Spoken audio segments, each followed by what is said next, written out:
Well, that's our theme song, and that is the music we play to go out to the west coast of the United States, down to Hollywood, California. Check in with Michael Snyder and see what's happening in movies this week. Hi, Michael. Hey, Alex. The new year begins, and when it does, some of the movies that open in New York and L.A. before Christmas in order to be eligible for Oscar considerations start rolling out. And today, 1917 goes to cities other than the big media centers, as does a movie called Just Mercy, which I hear good things about, but I have yet to see. I've seen it. You have. Mm-hmm. So great. You can weigh in on it. But before we get to that, let's just say that 1917 is absolutely one of the best films of 2019 and worth catching now if you get a chance in the theaters, on the big screen. Director Sam Mendes and his crew and his ensemble of actors have done this amazingly shot You Are There movie about being in the middle of the war zone on the Western Front in World War I as two young British soldiers are sent out on a mission of great danger and importance. And again, Roger Deakins' cinematography, absolutely amazing. The young actors, George McKay and Dean Charles Chapman, are terrific as the two soldiers on the mission, and great and familiar performers such as Mark Strong, Andrew Scott, Richard Madden, Colin Firth, and Benedict Cumberbatch are in smaller roles, and they are uniformly great. It truly is a best movie contender. Okay, I totally agree with you. You say one of the best. I would have to disagree with you. It is the best. This is a great movie. It may be the best picture of the last 10 years, as a matter of fact. I think it's an incredible picture and concept. And because there's a tracking shot that goes from the beginning of the film to the end, in other words, that means that the camera never changes focus, okay? It just follows people and is not just a gimmick. It's kind of an actor in the film. It's very important to the tension that builds up in the viewer with that kind of presentation. It's a brilliant, brilliant, brilliant film.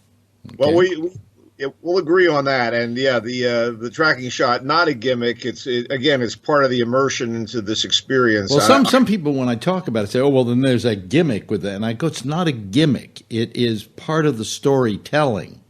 And that's what makes it not a gimmick, you know. What did you think of Just Mercy, by the way?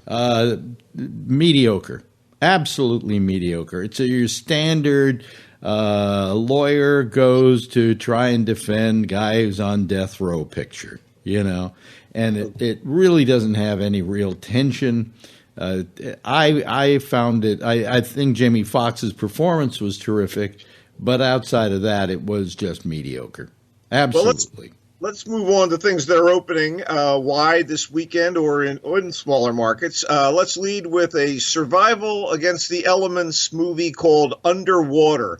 It is, in fact, a wannabe deep-sea alien knockoff, complete with Kristen Stewart in the Sigourney Weaver Ripley role as the tough woman at the center of the action. This thing sat on the shelf for a year or two or even more after it was made, but it's finally been released in the movie dead zone of January, and you can see why it was buried or put out to sea, if you will. It's 95 minutes of dark and murky underwater visuals, fuzzy sound design, and confusing spatial circumstances in the disservice of an incoherent script with little backstory or character development, let alone resonant character notes. By spatial circumstances, I mean they have to go from one place to another, and it's kind of problematic.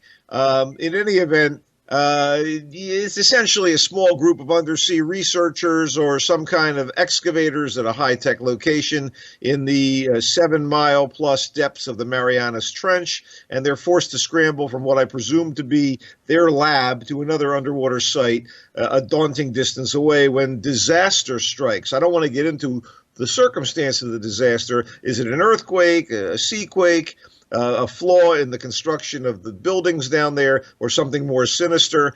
All I can say about this movie is glub, glub, glub. I was not impressed.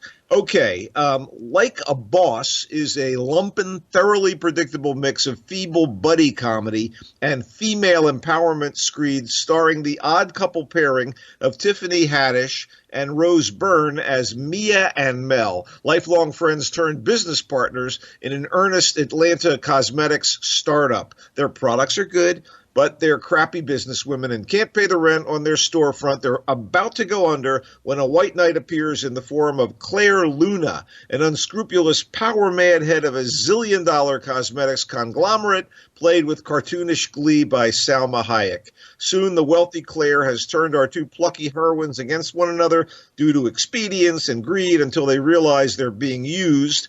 If you wonder whether the underdogs will bite back at the big bitch who's large and in charge, you've never seen a movie.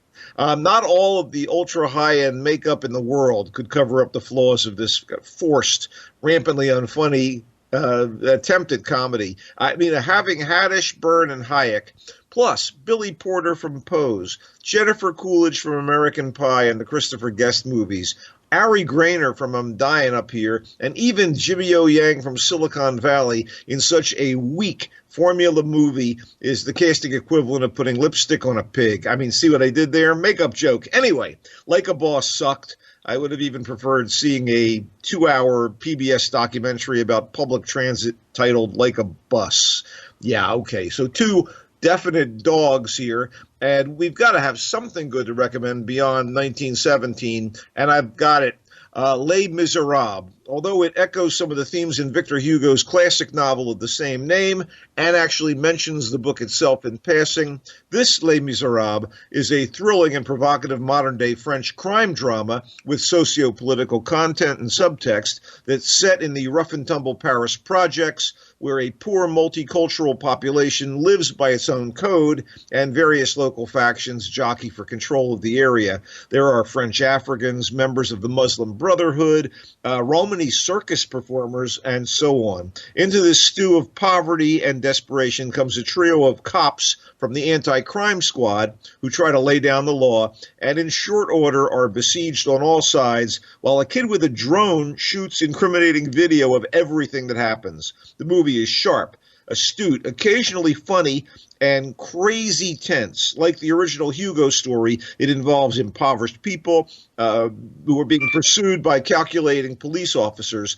but it's thoroughly contemporary and as much about racial divides and as it is about economic ones. I thought Les Mis 2020 pretty damn cool. Finally, I do want to talk about Three Christs. I expected a lot from it. It's a drama based on the real psychiatric case of three mental patients who all believe they're Jesus Christ. The cast is led by Richard Gere as a New York psychiatrist working in Ypsilanti, Michigan, circa 1959-1960. This guy, Dr. Stone, wants to try some new kinds of therapy rather than drugs and shock treatments on his three Christs, who are played by Peter Dinklage, Bradley Whitford, and Walton Goggins. But the psychiatrists around him, the establishment, if you will, emboldened by, I guess, being in positions of power and played by Stephen Root and our old pal Kevin Pollak, they want to stick to the tried and true. So for almost 2 hours, we watch Stone and his lovely young assistant using unorthodox techniques to break through to his schizophrenic charges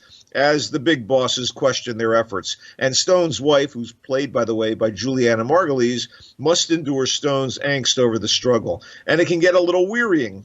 Fine actors, committed performances, especially from the Three Christs, but kind of meh. And it's directed by John GABNet, who made his biggest movie splash way back with Fried Green Tomatoes, and recently has directed a lot of TV like Justified and Sneaky Pete. I'd prefer watching an episode of Justified. What are you up to, buddy? Well, I watched. I got to ask you a question. I watched the latest Star Wars picture, The Rise of Skywalker. Sure. And because I had an Academy screener from the Directors Guild, and I watched the thing, and I was amazed at how bad it was. You know, how disappointing the whole handling of the last three pictures by J.J. Abrams has been. They're just pure product. Yes. Whereas the others, even the three before it, which were not very good, where George Lucas's he tried to infuse it with some kind of mythology and mythos and so on. This completely was devoid of any of that. And then I'm watching this thing, and they attack a Star Cruiser, right? Sure. And they land on top of the Star Cruiser. They open up the back, and horses run out and run all over the top of the Star Cruiser. How is that possible in space? Oh, well, in space, no one can hear you whinny. Yeah, I mean, I was just amazed how they totally threw out any laws of physics that you would, if you opened the door to that thing, didn't have a spacesuit on, would just explode. Well, no hooves. Yeah. Well, wait, magnetic hooves. Yeah, There's your no. But I'm serious about this. I mean, how do you do that? How do you do that? It's sloppy. And here's where it's really sloppy. As Adam Driver is kind of sliding away into this abyss, he yells back, "I'm the last of the Skywalkers," right? And then I started to think about it. He wasn't a Skywalker. He might have been an Organa, or he might have been a Solo, but he's not a Skywalker. Well, I hear that right before he died, he had his name legally changed. Well, no, quit joking around. I mean, how do you make mistakes like that?